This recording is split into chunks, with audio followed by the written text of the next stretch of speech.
So உங்களுக்கு முழங்கால் வலி மூட்டு தேய்மானம் இருக்கா, அதில் உங்களுக்கு நீல ஜாயிண்ட் ஃப்ளூயிட் கம்மியாக இருக்குது அப்படிங்கிறத பற்றி யோசனை இருக்கா, இது உங்களுக்கான வீடியோ. ஸோ முழங்கால் முட்டியில் பார்த்தீங்க அப்படின்னா போனோட எண்டில் இந்த கார்டிலேஜ் அப்படிங்கிற ஜவ்வு இருக்கும். அது மெயினாக தேயறது தான் இந்த மூட்டு தேய்மானம் அப்படின்னு சொல்லிடுவோம். இதுக்கு கூட லூப்ரிகேட்டிங் ஃப்ளூயிட் உண்டு. இதுக்கு பேர் synovial fluid or joint fluid அப்படின்னு வச்சுக்கலாம். இது ஜென்ரலாக இதனால ப்ராப்ளம் கிடையாது.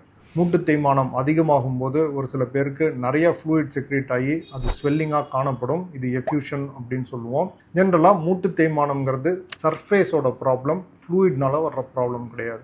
ஸோ நிறைய தண்ணி சேகரிக்கும் போது அதோட குவாலிட்டி கொஞ்சம் கம்மியாக இருக்கலாமே தவிர இது கெட்ட நீரோ இருக்கக்கூடாத நீரோ கிடையாது.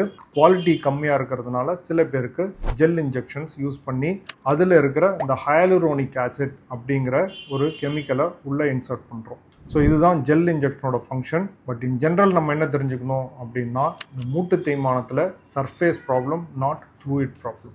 இதை பற்றின டீட்டெயில் வீடியோ நம்ம யூடியூப் சேனலில் இருக்குது. அதற்கான லிங்க் உங்களுக்கு இங்கே டிஸ்கிரிப்ஷனில் ஷேர் பண்ணியிருக்கேன். தேங்க்யூ.